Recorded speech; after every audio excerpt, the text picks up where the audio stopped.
Student, कैसे हो बेटा। तो देखिएगा बेटा, हम टाइप ऑफ कॉन्जुगेशन सिस्टम के बारे में डिस्कस कर रहे थे। तो लास्ट दो वीडियो में हमने pi bond alternate to positive अर्थात हमने क्या क्या पॉइंट डिस्कस कर लिया।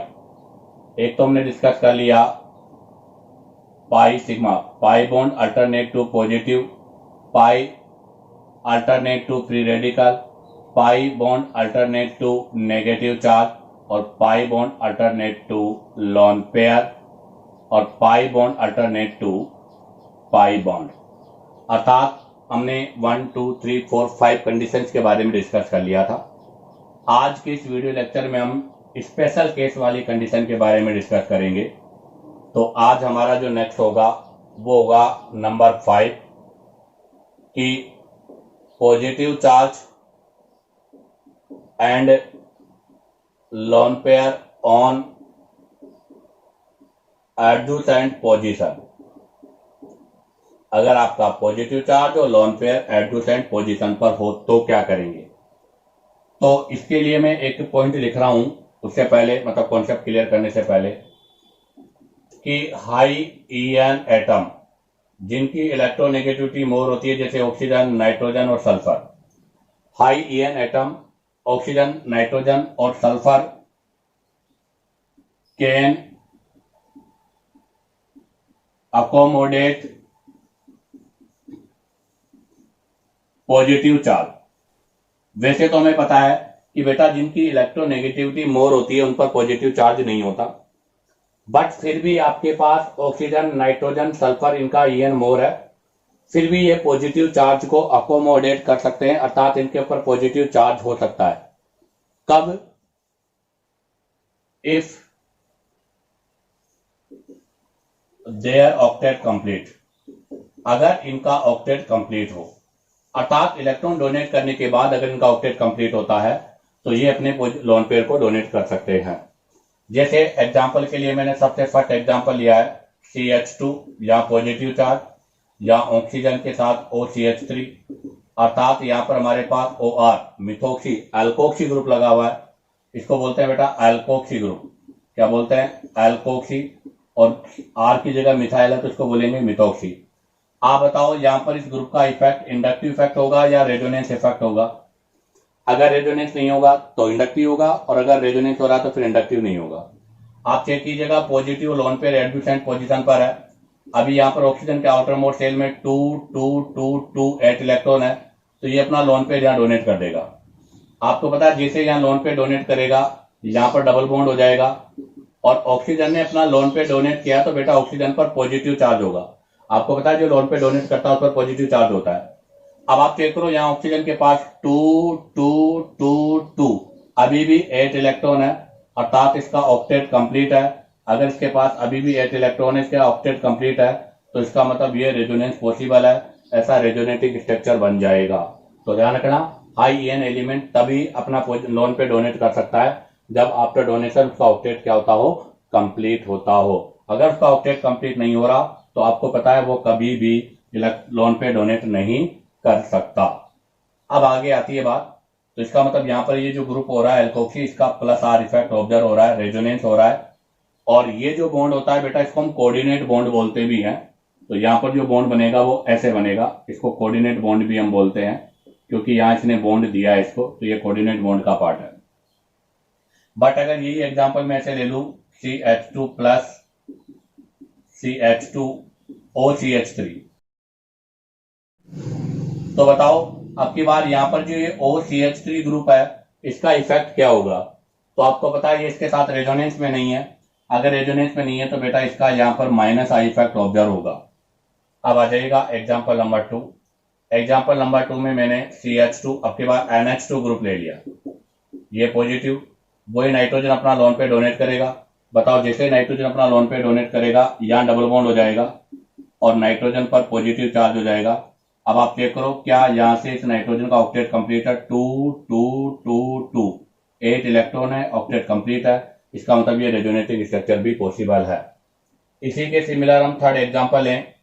ये एग्जांपल हमने बेटा पहले भी जब हमने stability of carb cation in inductive effect के बारे में डिस्कस किया था तब किया था।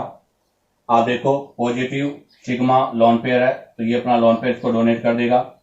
जैसे यहाँ से इसको अपना लोन पेयर डोनेट करेगा, आपको पता है ऑक्सीजन के ऊपर पॉजिटिव चार्ज आ जाएगा और यहाँ डबल बॉन्ड हो जाएगा। बट आप देखो 2 2 2 2 2 और 2 टोटल 8 इलेक्ट्रॉन है, इसका ऑक्टेट कंप्लीट है, तो ये भी पॉसिबल है। इसी के सिमिलर एक और एग्जांपल ले रहा हूं मैं साइक्लिक फॉर्म में ही।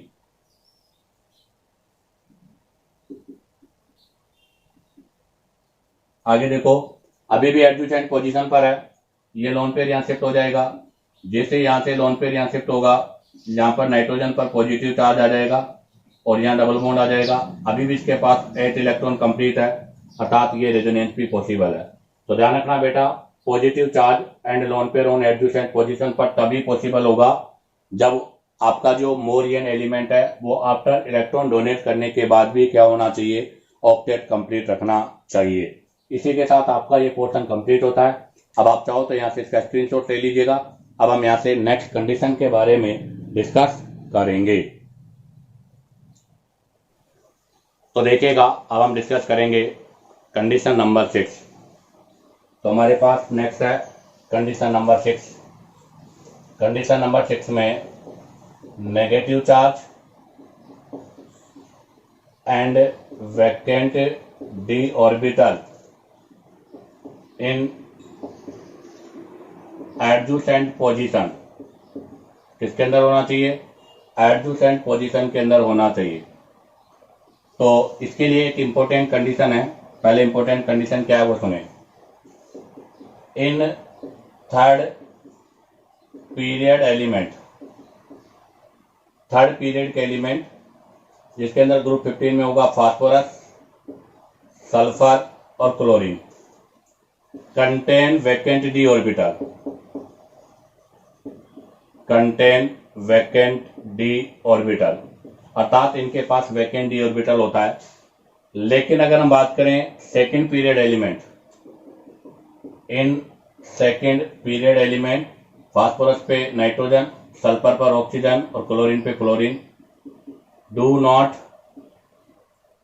कंटेन वैकेंट डी ऑर्बिटल, अर्थात इनके पास वैकेंट डी ऑर्बिटल नहीं होता।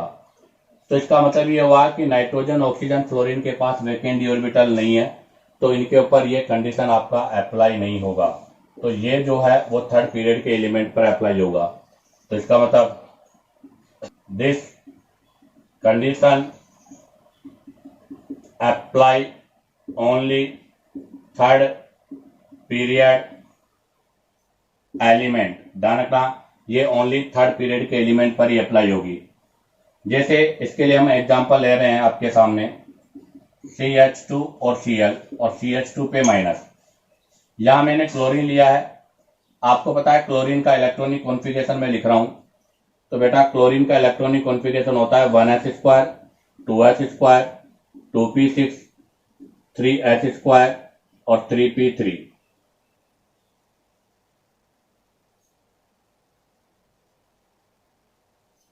Sorry 3p5। तो ये हो जाएगा 10 और 7। अब आप देखो इसका आउटर मोस्ट शेल है 3 ऑर्बिटल, तो 3s में 2 हैं और 3p5 है 1 2 3 4 5, अर्थात इसके तीनों p ऑर्बिटल फिल है। ऑल p ऑर्बिटल फिल है। अगर इसके सभी p ऑर्बिटल फिल है तो ये इलेक्ट्रॉन गेन नहीं कर सकता, hence no accept electron. But हमें पता है कि इसके पास वैकेंट डी ऑर्बिटल भी है, तो इसके वैकेंट डी ऑर्बिटल होने की वजह से ये नेगेटिव चार्ज, तो ये मैंने वैकेंट डी ऑर्बिटल बना दिया और ये नेगेटिव चार्ज इसके वैकेंट डी में चला जाएगा। तो जैसे वैकेंट डी में जाएगा यहाँ पर ये स्ट्रक्चर बन जाएगा। तो ध्यान रखना, क्लोरीन के पास जो है वो कोई भी वैकेंट पी ऑर्बिटल नहीं है, ऑल पी ऑर्बिटल फिल है। यहाँ पर no vacant p orbital, no vacant p orbital, यहाँ कोई वैकेंट पी ऑर्बिटल नहीं है। फिर भी ये इलेक्ट्रॉन ले रहा है, तो ये जो इलेक्ट्रॉन ले रहा है वो वैकेंट डी ऑर्बिटल की वजह से ले रहा है कि यहाँ पर जो भी आपका नेगेटिव चार्ज है वो आपके वैकेंट डी ऑर्बिटल में शिफ्ट हो जाता है। ध्यान रखना ये जो पाई बॉन्ड बन रहा है वो किसकी वजह से बन रहा है, तो यहां से इलेक्ट्रॉन आ रहा है पी से और यहाँ इलेक्ट्रॉन जा रहा है डी में, तो ऐसे पाई बॉन्ड को हम बेटा पी पाई डी पाई बोलते हैं, क्योंकि ये पी और डी के बीच में बन रहा है इसलिए इसको हम पी पाई डी पाई पाई बॉन्ड बोलते हैं। अब इससे रिलेटेड एक एग्जांपल ले रहा हूं मैं, मेरे पास एग्जांपल है CHCl3 क्लोरोफॉर्म और CHF3 क्लोरोफॉर्म। इनमें आपको एसिडिक स्ट्रेंथ बताना है, इनका एसिडिक स्ट्रेंथ। तो सबसे पहले इनका कॉन्जुगेटेड बेस बनाएंगे हम, तो बेटा इसका कॉन्जुगेटेड बेस बनेगा CCl3 माइनस, और इसका जो आपका कॉन्जुगेटेड बेस बनेगा इस वाले का जो कॉन्जुगेटेड बेस बनेगा वो बनेगा बेटा CF3 माइनस। अब आप देखो यहां पर कार्बन पर माइनस है, इसके ये कार्बन है, मैं इसको ऐसे बना देता हूं कार्बन, इसके पास ये माइनस है, इधर क्लोरीन और ये क्लोरीन। आपको पता है इस क्लोरीन के पास वैकेंट डी ऑर्बिटल है, तो ये अपना नेगेटिव चार्ज वैकेंट डी में डालता है, तो इसका मतलब यहाँ तो डायरेक्ट रेजोनेंस हो रहा है, ऐसे को हम डायरेक्ट रेजोनेंस बोलते हैं बेटा, ये डायरेक्ट रेजोनेंस हो रहा है, अर्थात यहाँ पर एक स्पेशल बॉन्ड बन रहा है। अब आप देखो फ्लोरीन वाले केस में ये कार्बन है, इसके पास ये वैकेंट मतलब नेगेटिव चार्ज है, अब इस पर 3 फ्लोरीन हमें ऐड करने हैं, ये 3 फ्लोरीन मैंने ऐड कर दिया। आपको पता है फ्लोरीन के पास वैकेंट डी ऑर्बिटल नहीं है, अगर यहां पर वैकेंट डी ऑर्बिटल नहीं है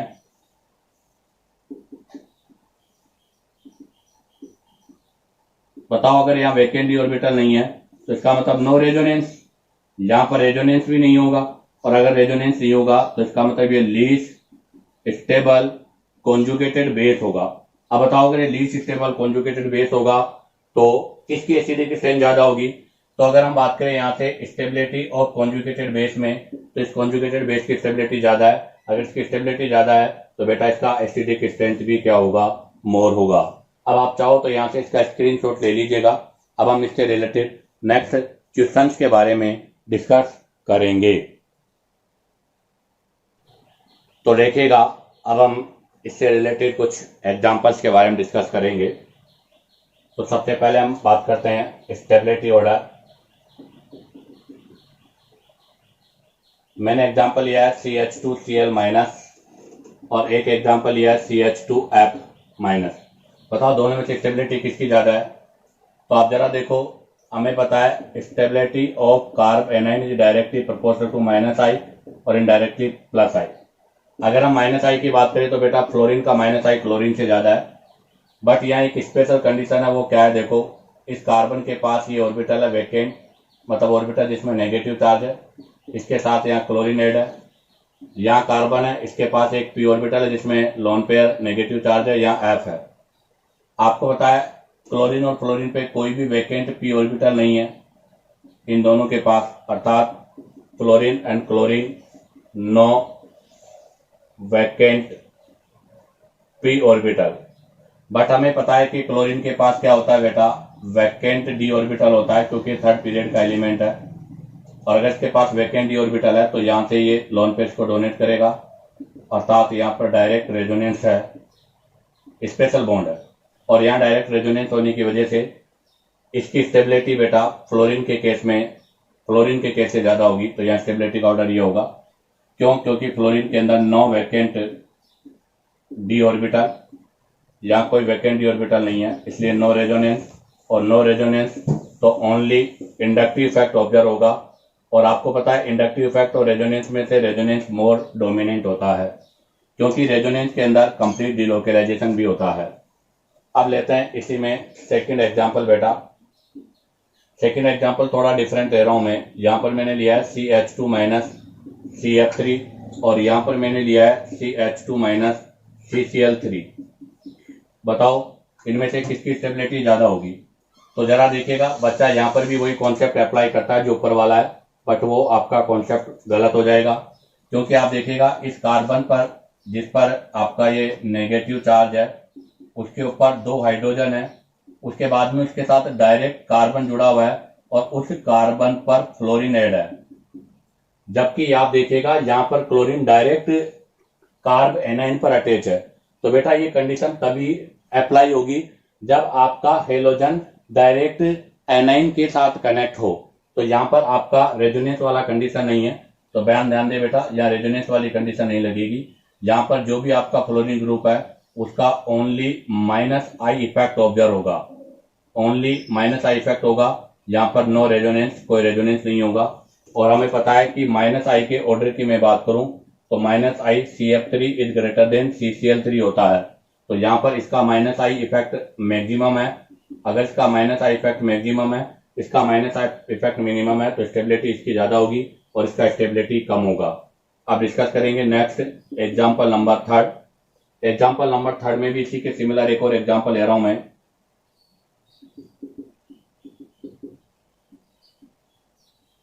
ये लिया है मैंने और यहां पर मैंने लिया है सल्फर।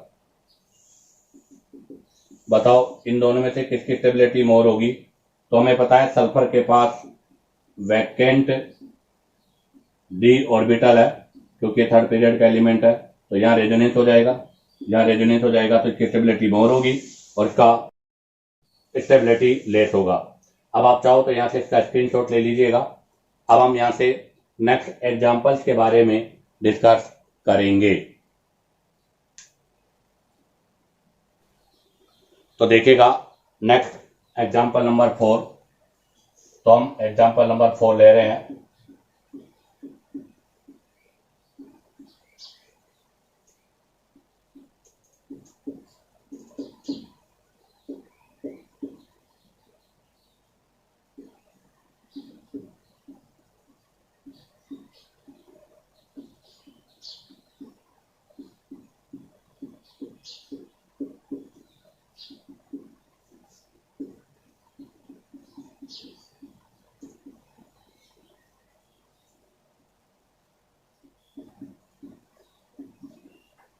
ये एग्जांपल लिया मैंने। तो देखिएगा यहाँ पर नाइट्रोजन पर पॉजिटिव है और फास्फोरस पर भी पॉजिटिव है। इसका मतलब NR3 प्लस हो चाहे PR3 प्लस हो, NH3 प्लस हो चाहे PH3 प्लस हो, इन दोनों का ही यहाँ पर माइनस आई इफेक्ट ऑब्जर्व हो रहा है और माइनस आई में NH3 का माइनस आई PH3 से मोर है। बट एक स्पेशल कंडीशन हो रहा है कि जो फास्फोरस है वो थर्ड पीरियड का एलिमेंट है और अगर ये थर्ड पीरियड का एलिमेंट है तो यहाँ पर हमारे पास वैकेंट डी ऑर्बिटल है और अगर वैकेंट डी ऑर्बिटल है तो यहाँ पर रेजोनेंस होगा और रेजोनेंस होने की वजह से मोर स्टेबल भी ये होगा। तो बताओ यहाँ पर स्टेबिलिटी का ऑर्डर क्या होगा? ये होगा। अब हम ले रहे हैं यहाँ से एग्जाम्पल नंबर 5। एग्जाम्पल नंबर 5 के अंदर हम दोनों कंडीशन, अर्थात अभी हमने रूल नंबर 5 और रूल नंबर 6 के बारे में डिस्कस किया था। मैं इनको कंपेयर करके बता दूं आपको। जैसे मैंने एग्जांपल लिया है CH3 सल्फर और सल्फर के साथ CH2 प्लस, CH3 सल्फर और सल्फर के साथ CH2 माइनस। रूल नंबर हमारा जो 5 था और ये रूल नंबर 6। रूल नंबर 5 में यह था कि positive charge adjutant lone pair Mauryan. तो आप देखो यहाँ सल्फर है, इसके आउटर मोस्ट शेल में 8 इलेक्ट्रॉन है।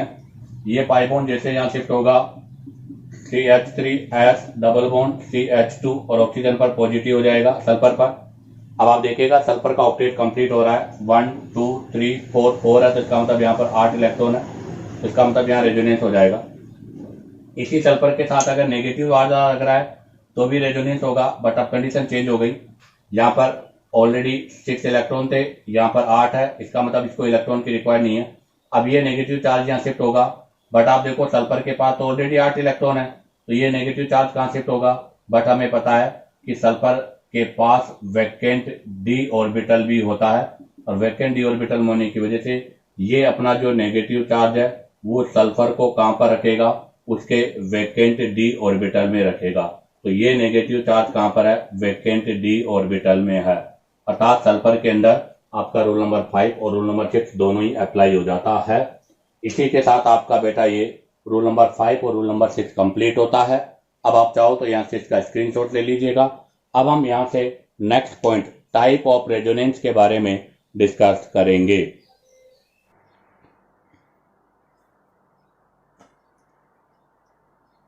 तो देखिएगा अब हम डिस्कस करेंगे टाइप ऑफ रेजोनेंस। तो हमारा जो नेक्स्ट पॉइंट है वो है टाइप ऑफ रेजोनेंस। अभी हमने कॉन्जुगेटेड सिस्टम के बारे में डिस्कस किया था, अब हम टाइप ऑफ रेजोनेंस के बारे में डिस्कस कर रहे हैं। बेटा रेजोनेंस टू टाइप का होता है, एक तो होता है इक्विवेलेंट रेजोनेंस और एक होता है आपका अन इक्विवेलेंट रेजोनेंस। तो अब हम डिस्कस कर रहे हैं रेजोनेंस के बारे में। रेजोनेंस टू टाइप का होता है, एक इक्विवेलेंट रेजोनेंस होता है, एक अनइक्विवेलेंट रेजोनेंस होता है। किसको बोलते हैं हम इक्विवेलेंट और अनइक्विवेलेंट रेजोनेंस? तो सिंपल सी बात है, इसके नाम से ही क्लियर है, इक्विवेलेंट अर्थात same charge on same atom. अगर सेम एटम पर सेम चार्ज हो तो उसको हम इक्विवेलेंट रेजोनेंस बोलते हैं। जबकि अनइक्विवेलेंट रेजोनेंस के अंदर क्या होगा बेटा, यहां पर होगा same charge on different atom, या फिर ऐसे कह सकते हैं same atom on different charge. अर्थात सेम एटम पर सेम चार्ज होता है तो उसको इक्विवेलेंट, और अगर सेम एटम पर डिफरेंट चार्ज हो या फिर डिफरेंट एटम पर सेम चार्ज हो तो उसको हम बोलते हैं अनइक्विवेलेंट रेजोनेंस। तो देखो मैं सबसे पहले अनइक्विवेलेंट रेजोनेंस का एक एग्जांपल एक्सप्लेन करता हूं, आप देखिएगा। सबसे बेस्ट एग्जांपल है ये फिनोल, और फिनोल से जब हाइड्रोजन चला जाता है तो उससे बनता है, उसको बोलते हैं फिनॉक्साइड आयन। तो it is the phenoxide ion. ध्यान दे बेटा, ये पहले फिनोल था, फिनोल से जब यहां से प्रोटॉन चला गया या माइनस आ जाएगा, और माइनस के जाने से ये बनेगा फिनॉक्साइड आयन। आप देखिएगा इस फिनॉक्साइड आयन में भी रेजोनेंस हो रहा है, नेगेटिव सिग्मा पाई, तो यहां से इसमें रेजोनेंस होगा बेटा। आप देखिएगा जब यहां से रेजोनेंस होगा तो O डबल बॉन्ड, यहां से नेगेटिव चार्ज यहां शिफ्ट हो जाएगा, उसके बाद में ये नेगेटिव यहां शिफ्ट हो जाएगा,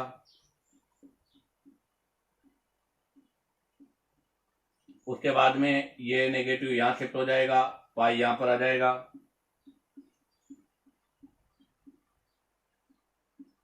और नेक्स्ट में ये नेगेटिव ऐसे शिफ्ट हो जाएगा। तो इसका मतलब फिनॉक्साइड आयन की टोटल 5 रेजोनेटिंग स्ट्रक्चर है। क्यों बोला मैंने इसको अनइक्विवेलेंट रेजोनेंस? क्योंकि अभी देखिएगा यहाँ पर नेगेटिव चार्ज ऑक्सीजन पर है जिसका En 3.5 है, और नेक्स्ट स्ट्रक्चर में अब जो नेगेटिव चार्ज लग रहा है वो कार्बन पर है और उसका En है 2.5। तो आप देखिएगा सेम चार्ज, अर्थात यहाँ नेगेटिव चार्ज ऑक्सीजन पर है, यहाँ नेगेटिव चार्ज कार्बन पर है, तो same charge on different atom. तो यहाँ पर same charge on different atom वाली कंडीशन है, इसलिए इसको हम अनइक्विवेलेंट रेजोनेंस बोलते हैं। अब बात आती है इक्विवेलेंट। हमने कहा कि same charge on same atom होना चाहिए, तो इसके लिए सबसे बेस्ट एग्जांपल मैं ले रहा हूं C डबल बॉन्ड OH। इसको हम बोलते हैं कार्बोक्सिलिक एसिड, और जब कार्बोक्सिलिक एसिड से एक H हटेगा तो यहां से बनेगा ये, इसको बोलते हैं कार्बोक्सिलेट आयन। क्या बोलते हैं बेटा इसको? Carboxylate ion. अब आप देखो नेगेटिव सिग्मा पाई, यहां भी रेजोनेंस हो रहा है, यहाँ ये रेजोनेंस हो जाएगा, और जैसे रेजोनेंस होगा C, सपोज मैं R मान लेता हूं, तो जैसे यहाँ नेगेटिव होगा तो यहाँ डबल बॉन्ड हो जाएगा या नेगेटिव चार्ज आ जाएगा। आप देखो यहाँ पर कितने रेजोनेटिंग स्ट्रक्चर है? 2 रेजोनेटिंग स्ट्रक्चर है। बट आप देखिएगा बेटा यहाँ नेगेटिव चार्ज ऑक्सीजन पर है और यहाँ पर भी नेगेटिव चार्ज ऑक्सीजन पर है, अर्थात same charge on same atom पर आ रहा है, और same charge on same atom पर आ रहा है, तो ऐसे रेजोनेंस को बोलते हैं इक्विवेलेंट रेजोनेंस। तो ये आपके इक्विवेलेंट रेजोनेंस का पार्ट है, जबकि वो अनइक्विवेलेंट रेजोनेंस का पार्ट है। ऐसा ही एक और एग्जांपल ले रहा हूं मैं सल्फोनिक एसिड के लिए, RS डबल बॉन्ड OH, इसको बोलते हैं बेटा सल्फोनिक एसिड। ये सल्फोनिक एसिड है, यहां से भी एक प्रोटॉन रिमूव होगा, RS double bond O minus, ये बन गया आपके पास सल्फोनेट आयन। क्या बन गया बेटा? Sulphonate ion. अब आप देखिएगा इस सल्फोनेट आयन के अंदर भी नेगेटिव सिग्मा पाई अर्थात रेजोनेंस हो रहा है, तो हम यहां से रेजोनेंस करते हैं, तो ये नेगेटिव यहां शिफ्ट हो जाएगा, पाई बॉन्ड यहां चला जाएगा, तो SO- डबल बॉन्ड O, यहाँ पर डबल बॉन्ड O, एक रेजोनेटिंग स्ट्रक्चर तो ये बनेगा। नेक्स्ट रेजोनेटिंग स्ट्रक्चर के अंदर क्या होगा, अब ये नेगेटिव चार्ज यहाँ शिफ्ट हो जाएगा और पाई बॉन्ड यहाँ जाएगा, तो RS डबल बॉन्ड O-। अब आप देखिएगा तीनों ही ऑक्सीजन पर नेगेटिव चार्ज आ चुका है। पहले इस वाले ऑक्सीजन पे नेगेटिव चार्ज था, सेकंड में इस वाले पर है और थर्ड वाले में इस पर है। तो इसका मतलब यहां से सल्फोनेट आयन की टोटल 3 रेजोनेटिंग स्ट्रक्चर का फॉर्मेशन होता है। तो यहाँ पर 3 रेजोनेटिंग स्ट्रक्चर बन रही है। अब अगर हम बात करें स्टेबिलिटी की, हमें बताना है स्टेबिलिटी, तो बताओ कार्बोक्सिलेट आयन, एक तो हमारे पास है कार्बोक्सिलेट आयन और एक हमारे पास है सल्फोनेट आयन। बताओ कार्बोक्सिलेट आयन और सल्फोनेट आयन में से किसकी स्टेबिलिटी ज्यादा होगी? तो बेटा सल्फोनेट आयन की स्टेबिलिटी मोर होगी, क्योंकि सल्फोनेट आयन में 3 रेजोनेटिंग स्ट्रक्चर है और कार्बोक्सिलेट आयन में 2 रेजोनेटिंग स्ट्रक्चर है। बट अगर हम बात करें कि आपके इक्विवेलेंट और अनइक्विवेलेंट रेजोनेंस में से किसकी स्टेबिलिटी ज्यादा है, तो अब हम यहाँ पर स्टेबिलिटी निकाल रहे हैं। तो ध्यान रखना बेटा, आपका जो इक्विवेलेंट रेजोनेंस होता है उसकी स्टेबिलिटी जो होती है वो हमेशा अनइक्विवेलेंट रेजोनेंस से मोर होती है। अर्थात इक्विवेलेंट रेजोनेंस की जो स्टेबिलिटी है वो अनइक्विवेलेंट रेजोनेंस से मोर है। ऐसा क्यों? क्योंकि यहाँ पर same charge on same atom पर होता है, वहां पर same charge on different atom पर होता है। तो अगर हम बात करें यहाँ से कार्बोक्सिलेट आयन और फिनॉक्साइड आयन की, तो मैंने यहाँ पर जो लिया है, अब मैं ले रहा हूँ कार्बोक्सिलेट आयन और इधर मैं ले रहा हूँ फिनॉक्साइड आयन। बताओ इन दोनों में से किसकी स्टेबिलिटी मोर होगी? ध्यान दे, कार्बोक्सिलेट आयन में 2 रेजोनेटिंग स्ट्रक्चर है और फिनॉक्साइड में 5 रेजोनेटिंग स्ट्रक्चर है। हमने इससे लास्ट वीडियो में डिस्कस किया था कि number of RS is directly proportional to stability of intermediate, अर्थात जितनी ज्यादा रेजोनेटिंग स्ट्रक्चर होगी इंटरमीडिएट की स्टेबिलिटी उतनी होगी। बट बेटा हमने यहाँ पर अभी एक कंक्लूजन लिखा था कि इक्विवेलेंट रेजोनेंस की स्टेबिलिटी हमेशा अनइक्विवेलेंट से मोर होती है। तो कार्बोक्सिलेट आयन में 2 रेजोनेटिंग स्ट्रक्चर है बट वो इक्विवेलेंट है। फिनॉक्साइड में 5 रेजोनेटिंग स्ट्रक्चर है बट वो अनइक्विवेलेंट है। ऐसा क्यों? क्योंकि यहाँ पर नेगेटिव चार्ज ऑक्सीजन से कार्बन पर आ रहा है, अर्थात यहाँ पर जो नेगेटिव चार्ज है वो मोर En से लेस En पर आ रहा है, इसलिए इसकी जो स्टेबिलिटी है वो लेस होगी। तो बताओ कार्बोक्सिलेट आयन और फिनॉक्साइड आयन में से किसकी स्टेबिलिटी ज्यादा है? बेटा कार्बोक्सिलेट आयन की स्टेबिलिटी मोर होती है। अब आप चाहो तो यहाँ से इसका स्क्रीनशॉट ले लीजिएगा। अब हम यहाँ पर इससे रिलेटेड कुछ क्वेश्चंस अर्थात एसिडिक स्ट्रेंथ के बारे में डिस्कस करेंगे। तो देखिएगा, अब हम डिस्कस करेंगे एप्लीकेशन ऑफ इक्विवेलेंट रेजोनेंस, अर्थात आपका जो इक्विवेलेंट रेजोनेंस है उसका एप्लीकेशन क्या है। तो उसमें सबसे फर्स्ट मेरा क्वेश्चन यह है कि carboxylic acid is more acidic then phenol, अर्थात फिनोल और कार्बोक्सिलिक एसिड में से कार्बोक्सिलिक एसिड का एसिडिक स्ट्रेंथ मोर होता है, ऐसा क्यों? तो इसका एक्सप्लेनेशन देखिएगा, RC≡OH, यह है कार्बोक्सिलिक एसिड। आपको पता हम एसिड की बात कर रहे हैं तो यहां से प्रोटॉन रिमूव हो जाएगा। प्रोटॉन के रिमूव होने के बाद हमारे पास यहां से बनेगा कार्बोक्सिलेट आयन, जिसको हम कॉन्जुगेटेड बेस बोलते हैं। तो ये बन गया कॉन्जुगेटेड बेस, और हमें पता है इस कॉन्जुगेटेड बेस में 2 इक्विवेलेंट रेजोनेटिंग स्ट्रक्चर होता है। अब बात आती है फिनोल।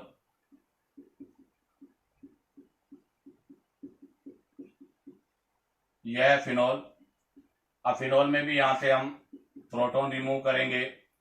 फिनोल में प्रोटॉन के रिमूव होने से यहां बनेगा फिनॉक्साइड आयन, जो कि कॉन्जुगेटेड बेस है।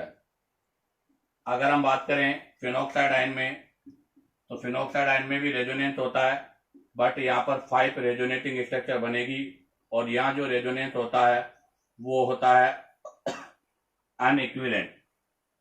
तो अगर हम स्टेबिलिटी की बात करें, तो स्टेबिलिटी ऑफ कॉन्जुगेटेड बेस में अगर हम बात करें तो ये हम पहले डिस्कस कर चुके थे कि कार्बोक्सिलेट आयन जो है is more stable than phenoxide ion, अर्थात कार्बोक्सिलेट आयन जो है वो फिनॉक्साइड आयन से मोर स्टेबल है, इसलिए मोर एसिडिक भी होगा। इसी के साथ फर्स्ट क्वेश्चन कंप्लीट होता है। अब डिस्कस करेंगे क्वेश्चन नंबर 2। क्वेश्चन नंबर 2 है कि sulphonic acid is more acidic then carboxylic acid. अब की बार हमें बताना है कि सल्फोनिक एसिड कार्बोक्सिलिक एसिड से मोर एसिडिक क्यों होता है। तो जरा देखिएगा, RS डबल बॉन्ड OH, यह है सल्फोनिक एसिड। यहां से प्रोटॉन रिमूव होगा बेटा, और जब सल्फोनिक एसिड से प्रोटॉन रिमूव होगा तो यह बनेगा सल्फोनेट आयन बेटा।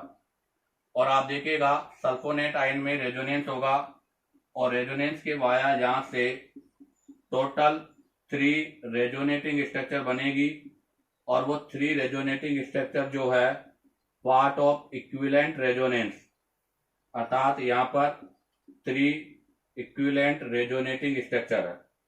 बट आप देखिएगा, अब हम ले रहे हैं यहां से कार्बोक्सिलिक एसिड, ये लिया है मैंने कार्बोक्सिलिक एसिड, और कार्बोक्सिलिक एसिड से बनेगा कार्बोक्सिलेट आयन। तो यहां से बन गया आपके पास ये कार्बोक्सिलेट आयन। और अभी हमें पता है कि कार्बोक्सिलेट आयन में 2 इक्विवेलेंट रेजोनेटिंग स्ट्रक्चर होती है। तो बताओ सल्फोनेट और कार्बोक्सिलेट में से किसकी स्टेबिलिटी ज्यादा है, क्योंकि यहाँ पर भी इक्विवेलेंट रेजोनेंस है और यहाँ भी इक्विवेलेंट रेजोनेंस है, अर्थात इक्विवेलेंट तो दोनों में ही है। तो हम यहाँ डिसाइड करेंगे नंबर ऑफ RS से।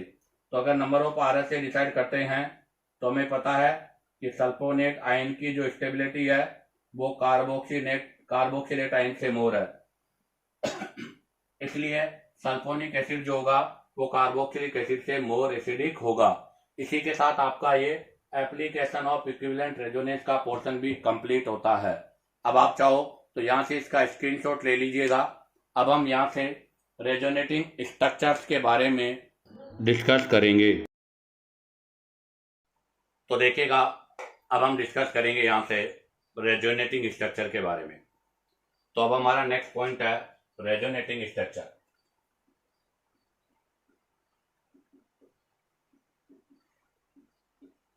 जिसको हम शॉर्ट में RS बोलते हैं। क्या होता है रेजोनेटिंग स्ट्रक्चर? तो बेटा, हमने जब रेजोनेंस स्टार्ट किया था तब बेंजीन लिया था, और हमने बेंजीन को रिप्रेजेंट करने के लिए 2 स्ट्रक्चर्स को ड्रॉ किया था। तो कहने का मतलब यह है कि किसी भी कंपाउंड की सभी प्रॉपर्टी को एक्सप्लेन करने के लिए एक स्ट्रक्चर सफिशिएंट नहीं होती। जैसे मैं कहूं कि बेंजीन है ये, आप क्या बेंजीन की सभी प्रॉपर्टी इस स्ट्रक्चर से एक्सप्लेन कर सकते हो? तो वो पॉसिबल नहीं है। इसलिए किसी भी कंपाउंड की या आयन की सभी प्रॉपर्टी को एक्सप्लेन करने के लिए उसकी हम एक से ज्यादा लुईस डॉट स्ट्रक्चर बनाते हैं, और एक से ज्यादा जो लुईस डॉट स्ट्रक्चर होती है उसे ही हम रेजोनेटिंग स्ट्रक्चर बोलते हैं। तो ध्यान रखना किसको बोलते हैं रेजोनेटिंग स्ट्रक्चर। उसके लिए मैं लिख रहा हूं पॉइंट, तो सुने। व्हेन अ मोलिक्यूल और ion can not be represented by a single Lewis dot structure. ध्यान रखना, किसी भी मॉलिक्यूल और आयन को हम केवल एक सिंगल लुईस डॉट स्ट्रक्चर से रिप्रेजेंट नहीं कर सकते। इसलिए and represented by more than one structure, इसलिए उसको हम एक से ज्यादा स्ट्रक्चर से रिप्रेजेंट करते हैं, which show all properties of A molecule और आयन, जो कि उस मॉलिक्यूल और आयन की सभी प्रॉपर्टी को रिप्रेजेंट करती है। तो क्या होता है रेजोनेटिंग स्ट्रक्चर, कि हम किसी भी मॉलिक्यूल को एक सिंगल लुईस डॉट स्ट्रक्चर से रिप्रेजेंट नहीं कर सकते, तो उसकी सभी प्रॉपर्टी को रिप्रेजेंट करने के लिए एक से ज्यादा हम लुईस डॉट स्ट्रक्चर बनाते हैं, उसे ही हम रेजोनेटिंग स्ट्रक्चर बोलते हैं। आगे बात करते हैं हम यहाँ से, तो जो ये एक से ज्यादा स्ट्रक्चर बना रहे हैं इन्हीं को रेजोनेटिंग स्ट्रक्चर या कॉन्ट्रीब्यूट स्ट्रक्चर बोलते हैं। हैंस दीज, या ऐसे लिख सकते हैं डायरेक्ट, दीज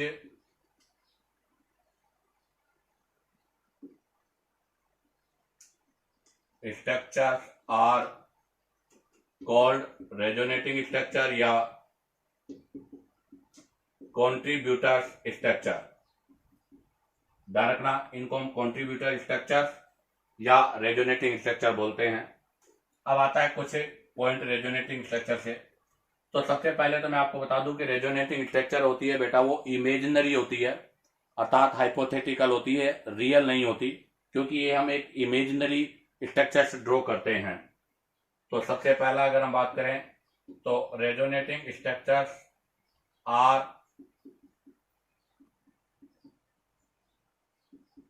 हाइपोथेटिकल, या फिर बात करें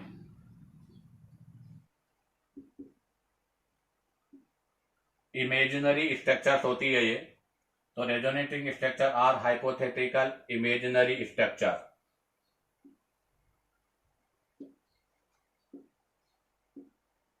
तो ध्यान रखना, रेजोनेटिंग स्ट्रक्चर इमेजिनरी या हाइपोथेटिकल होती है, रियल नहीं होती। दूसरे पॉइंट की अगर हम बात करें तो बेटा रेजोनेटिंग स्ट्रक्चर में एटॉमिक न्यूक्लियाई की पोजीशन सेम होती है, केवल आपका जो पाई इलेक्ट्रॉन है उसका डिस्ट्रीब्यूशन डिफरेंट होता है। तो नेक्स्ट पॉइंट जो होगा वो होगा कि resonating structures have same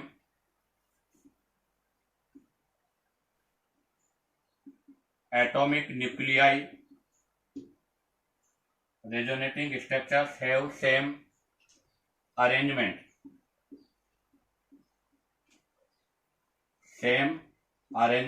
of atomic nuclei, अर्थात जो रेजोनेटिंग स्ट्रक्चर होती है उनमें एटॉमिक न्यूक्लियाई का सेम अरेंजमेंट होता है, बट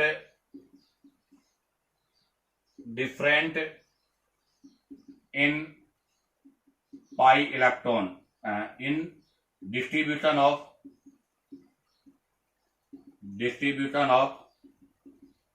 पाई इलेक्ट्रॉन, बट वो पाई इलेक्ट्रॉन के डिस्ट्रीब्यूशन में डिफरेंट होती है। अब हम बात करते हैं नेक्स्ट यहाँ से कुछ इंपॉर्टेंट पॉइंट कि बेटा आप जब एक से ज्यादा रेजोनेटिंग स्ट्रक्चर्स को ड्रॉ करते हो तो उनमें से कुछ रेजोनेटिंग स्ट्रक्चर ऐसी होती है जिनकी एनर्जी लेस होती है और वो मोर कंट्रीब्यूट करती है, अर्थात वो रेजोनेटिंग स्ट्रक्चर जो मोस्टली प्रॉपर्टीज को एक्सप्लेन करती है उसको हम बोलते हैं मोर कंट्रीब्यूट स्ट्रक्चर या मेजर कंट्रीब्यूटर्स, और जो लेस प्रॉपर्टी को एक्सप्लेन करती है उसको वो बोलते हैं बेटा माइनर कंट्रीब्यूटर्स। अर्थात जब आपके पास डिफरेंट डिफरेंट रेजोनेटिंग स्ट्रक्चर होगी तो उनमें से एक मेजर होगी बाकी माइनर होगी। मेजर वो रेजोनेटिंग स्ट्रक्चर होगी जो उसकी सभी प्रॉपर्टी को एक्सप्लेन करती है, और जो मेजर रेजोनेटिंग स्ट्रक्चर होती है उनकी एनर्जी लेस होती है और उनकी स्टेबिलिटी बेटा बहुत ज्यादा होती है। तो यहां से हम एक और पॉइंट लिखते हैं, वो नेक्स्ट पॉइंट हमारा क्या है कि the resonating structure which contribute more is called major contributors। तो ध्यान रखना, the resonating structure which contribute मोर, वो रेजोनेटिंग स्ट्रक्चर जो मोर कंट्रीब्यूट करती है उनको हम मेजर कंट्रीब्यूटर्स या मेजर रेजोनेटिंग स्ट्रक्चर बोलते हैं। और बेटा जो मेजर रेजोनेटिंग स्ट्रक्चर होती है, ध्यान रखना, जो आपका मेजर रेजोनेटिंग स्ट्रक्चर होती है वो लेस एनर्जी मोर स्टेबल होती है, अर्थात उनकी जो एनर्जी है वो लेस होती है और उनकी स्टेबिलिटी मोर होती है। और लेस एनर्जी और मोर स्टेबल होने की वजह से ये जो भी आपका कंपाउंड है उसकी सभी प्रॉपर्टीज को एक्सप्लेन करती है। तो यहां से एक पॉइंट वो लिखेंगे, these resonating structure explain more properties of compound, जो कि कंपाउंड की मोर प्रॉपर्टीज को एक्सप्लेन करती है। इसी में आता है एक और पॉइंट नेक्स्ट, अब वो resonating structure, the resonating structure which contribute less, यहां मोर थी, यहां पर लेस है, जिनका कॉन्ट्रीब्यूटर लेस होता है, इज कॉल्ड माइनर कॉन्ट्रीब्यूटर्स। ध्यान रखना बेटा, उनको मेजर नहीं, माइनर कॉन्ट्रीब्यूटर्स हम बोलते हैं। और माइनर जो कॉन्ट्रीब्यूटर्स होती है, अर्थात हमारी जो माइनर रेजोनेटिंग स्ट्रक्चर होती है, उनकी एनर्जी मोर होती है, और उनकी मोर एनर्जी होने की वजह से बेटा उनकी स्टेबिलिटी लेस होती है, और लेस स्टेबिलिटी होने की वजह से वो कुछ ही प्रॉपर्टीज को एक्सप्लेन कर पाते हैं। तो हम यहां से लिखेंगे, these resonating structure explain some properties of compound, ये कंपाउंड की कुछ ही प्रॉपर्टीज को एक्सप्लेन करती है। इसी के साथ आपका ये रेजोनेटिंग स्ट्रक्चर की कुछ प्रॉपर्टीज कंप्लीट होती है। हमने ध्यान दें, कुछ इंपॉर्टेंट लास्ट में 2 पॉइंट बताएं कि सभी रेजोनेटिंग स्ट्रक्चर में से एक मेजर कॉन्ट्रीब्यूटर्स होगा जो मोर प्रॉपर्टी को एक्सप्लेन करेगा, और बाकी जो होगी वो माइनर कॉन्ट्रीब्यूटर्स होगा जो कि लेस प्रॉपर्टी को एक्सप्लेन करती है। अब आप चाहो तो यहां से इसका स्क्रीनशॉट ले लीजिएगा। अब हम इसको एक एग्जाम्पल के वाया एक्सप्लेन करते हैं। तो देखिएगा, अभी हमने डिस्कस किया था मेजर कॉन्ट्रीब्यूटर्स और माइनर कॉन्ट्रीब्यूटर्स का, तो मैं उसको एक एग्जांपल से एक्सप्लेन कर रहा हूं। CH2 double bond CH, CH double bond CH2, यह है ब्यूटाडाइन।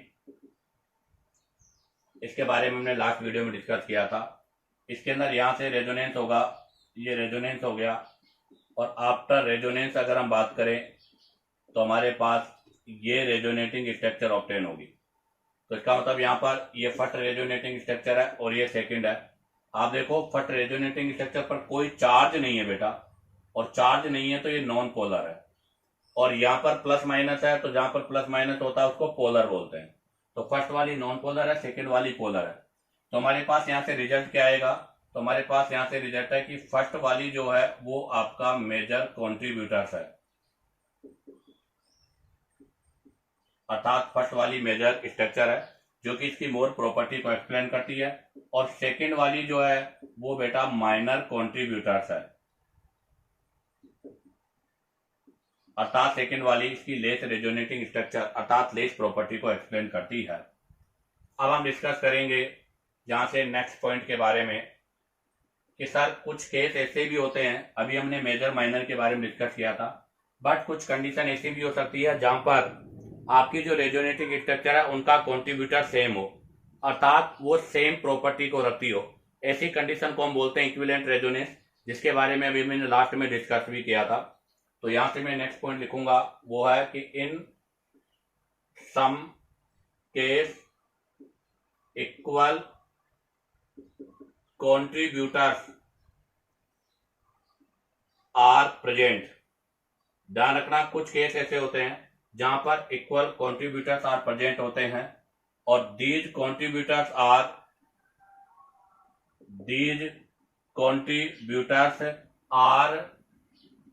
Called equivalent contributors. और ऐसे जो आपके इक्विवेलेंट मतलब कॉन्ट्रीब्यूटर्स होते हैं उनको हम इक्विवेलेंट कॉन्ट्रीब्यूटर्स बोलते हैं, और इनकी स्टेबिलिटी बेटा सेम होती है। और ध्यान दें, अगर इनकी स्टेबिलिटी की बात करें तो स्टेबिलिटी इनकी हमेशा क्या होती है बेटा, सेम होती है। जैसे एक एग्जांपल लूं मैं, RC double bond O minus, यह है कार्बोक्सिलेट आयन। आप देखिएगा नेगेटिव चार्ज यहाँ जाएगा, पाई बॉन्ड यहाँ शिफ्ट हो जाएगा, तो RCO minus double bond O।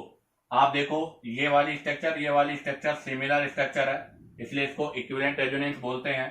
तो बताओ कितनी रेजोनेटिंग स्ट्रक्चर है, यहाँ पर 2, ये फर्स्ट है और ये सेकंड है। तो अब यहाँ पर हम बोलेंगे फर्स्ट और सेकंड दोनों ही किसका पार्ट है, दोनों ही बेटा यहाँ पर आपका इक्वल कॉन्ट्रीब्यूटर्स करती है। तो इनको हम इक्विवेलेंट कंट्रीब्यूटर्स बोलते हैं। तो ध्यान दें, ये दोनों आपके इक्विवेलेंट कंट्रीब्यूटर्स का पार्ट है। इसी के साथ ये रेजोनेटिंग स्ट्रक्चर की प्रॉपर्टीज कंप्लीट होती है। अब हम यहाँ से इससे रिलेटेड अर्थात इसकी प्रॉपर्टी से रिलेटेड एक क्वेश्चन देखते हैं।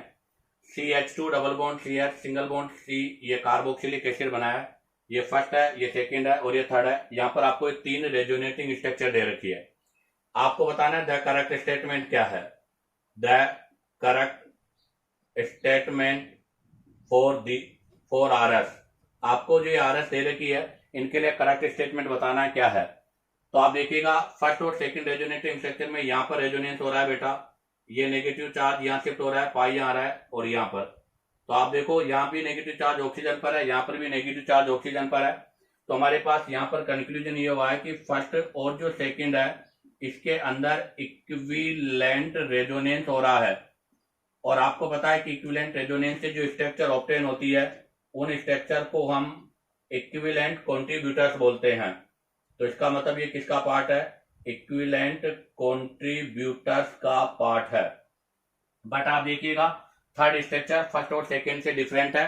और आप देखिएगा यहाँ का कार्बन पर पॉजिटिव चार्ज है जिसके आउटर मोस्ट शेल में 6 इलेक्ट्रॉन है और इसका ऑक्टेट भी कंप्लीट नहीं है, अर्थात ये स्ट्रक्चर यहाँ पर माइनर कंट्रीब्यूटर्स का काम कर रही है। तो बताओ इसके लिए कौन सा स्टेटमेंट राइट होगा। तो आप देखिएगा फर्स्ट स्टेटमेंट है second is minor contributors to RH, जो कि गलत है। सेकंड यहाँ पर माइनर कंट्रीब्यूटर्स नहीं है बेटा, यहाँ पर फर्स्ट जो है और सेकंड जो है वो तो इक्विवेलेंट कंट्रीब्यूटर्स है। तो फर्स्ट ऑप्शन आपका रॉन्ग है। सेकंड ऑप्शन में दे रखा है कि third is the most stable structure, गलत। थर्ड मोस्ट स्टेबल स्ट्रक्चर नहीं है, थर्ड तो माइनर कंट्रीब्यूटर्स है। सी ऑप्शन में first contributors more to the real hybrid than that of second, अर्थात फर्स्ट जो है मेजर कंट्रीब्यूटर्स है सेकंड के कंपेयर में, ये भी रॉन्ग, क्योंकि फर्स्ट और सेकंड तो इक्विवेलेंट है और जो इक्विवेलेंट होती है उनका कंट्रीब्यूटर सेम होता है। तो यहाँ पर बेटा डी ऑप्शन आपका राइट है, first and second are equal contributors, बिल्कुल सही है। फर्स्ट और सेकंड इक्वल कंट्रीब्यूटर्स है और थर्ड यहाँ पर माइनर कंट्रीब्यूटर्स है, क्योंकि यहाँ पर कार्बन में ऑक्टेट इसका कंप्लीट नहीं हो रहा और ऑक्टेट कंप्लीट नहीं होने की वजह से इसकी स्टेबिलिटी लेस होगी। इसी के साथ आपका ये बेटा टाइप ऑफ रेजोनेंस और रेजोनेटिंग स्ट्रक्चर का पोर्शन कंप्लीट होता है। उम्मीद करता हूं कि आपको वीडियो पसंद आया होगा। अगर आपको वीडियो पसंद आया हो तो बेटा वीडियो को लाइक, सब्सक्राइब और शेयर करो ताकि आप लोगों के पास न्यू नोटिफिकेशन आते रहे।